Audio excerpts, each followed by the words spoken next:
एल्विश यादव से जुड़ी हुई बड़ी खबर। कोबरा कांड में एल्विश से संपर्क साधेगी पुलिस। कोबरा कांड में एल्विश यादव से पूछताछ करेगी पुलिस।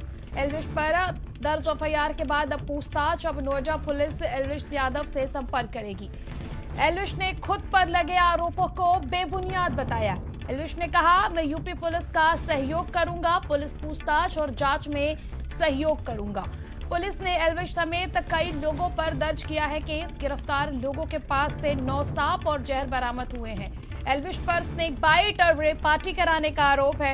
नोएडा एनसीआर में नशे के लिए सांपों की सप्लाई का आरोप है। बिग बॉस विजेता और सोशल मीडिया इन्फ्लुएंसर या फिर यूं कह ले social media sensation Elvish Yadav पर गंभीर आरोप लगे हैं। उन पर एफआईआर भी दर्ज हुआ है। कोबरा कांड में एल्विश से जुड़ी बड़ी खबर।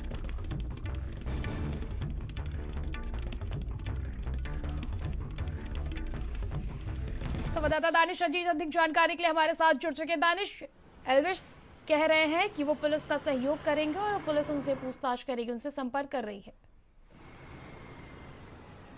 बिल्कुल, देखिए अभी ये जो दावा है एल्विश का, ये अभी जो है कहीं ना कहीं पूरी तरीके से समझ में नहीं आ रहा। अगर आपको सहयोग करना है तो अब तक उत्तर प्रदेश पुलिस से आपको संपर्क कर लेना चाहिए।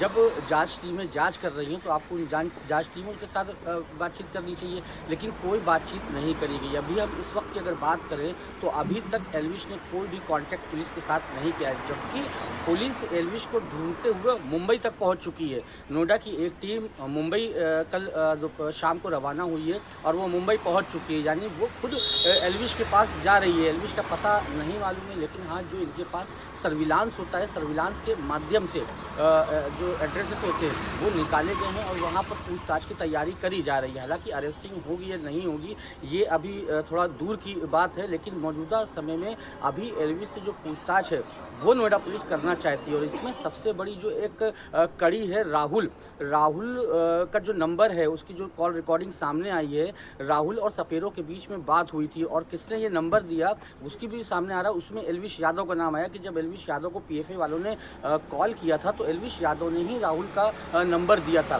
तो राहुल एक बीच की कड़ी है एल्विश यादव और इस पूरे गैंग की। तो अब आने वाले वक्तों में पुलिस के लिए यही जो है चैलेंज रहेगा कि आखिर पुलिस इस कड़ी को जोड़ती कैसे है। हालांकि जो अधिकारी हैं उनका मानना है कि हाँ बहुत ज़्यादा जो सबूत हैं वो अगेंस्ट नहीं है एल्विश के, लेकिन एल्विश का बार बार नाम लेना, एल्विश का ही जिक्र आना, जब राहुल से बातचीत हो रही है तो उसमें पीएफए की टीम और राहुल के बीच की जो बातचीत है वो साफ तौर से समझ में आ रही है। बाकायदा ये कहा जा रहा है कि आप एल्विश से बात कर लीजिए, उसको सब पता है कि कैसे क्या होता है। और ये किसी से छिपा हुआ नहीं है कि एल्विश को जो सांप है उसकी कई ऐसे वीडियोज़ हैं यूट्यूब में जो वो बाकायदा सांपों के साथ खेल रहा है, सांपों के साथ वीडियो बना रहा है। तो कहीं ना कहीं जो एनिमल जो जानवरों के क्रूरता नियम के अंतर्गत जो धाराएं आती हैं उसका तो आरोपी एल्विश को बनाया ही जाएगा। और सबसे बड़ी बात बताया ही जा रहा है कि जो वेनम बरामद हुआ है,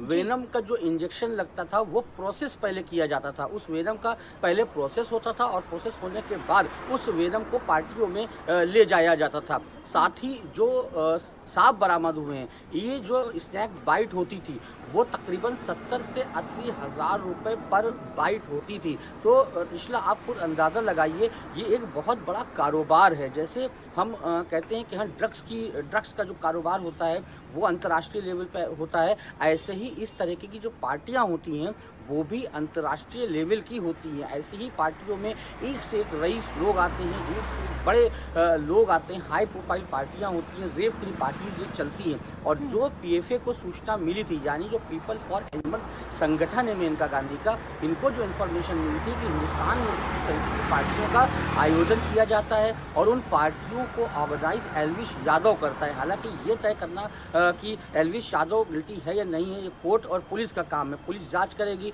अपनी चार्जशीट दाखिल करेगी, उसके बाद चीज़ें होंगी। लेकिन फिलहाल अभी जो पीएफए को चीज़ें मिली थी, एविडेंसेस मिले थे, पीएफए ने वो एविडेंसेस, गौरव गुप्ता जो इस टीम को लीड कर रहे थे, उन्होंने वो सारे एविडेंसेस पुलिस को दे दिए हैं। साथ ही पुलिस ने जो टीमें बनाई हैं वो टीमें 3 राज्यों में, अलग अलग राज्यों में जांचें कर रही हैं। उनका कहना है कि जल्द से जल्द हम जो अज्ञात आरोपी हैं उनको ही पकड़ेंगे। एल्विश यादव से भी पूछताछ होगी।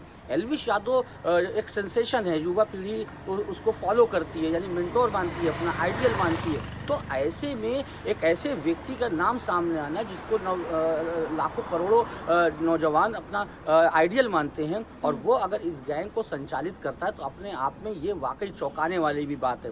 और साथ ही एल्विश यादव का कई बड़े बड़े राजनेताओं से भी कांटेक्ट हैं, तो आसान नहीं होगा पुलिस का भी वहाँ तक पहुँचकर पूछताछ करना। और साथ ही अगर चीज़ें आगे बढ़ी, जांच में और भी स्पष्टता आई, उसमें एल्विश यादव की अरेस्टिंग का।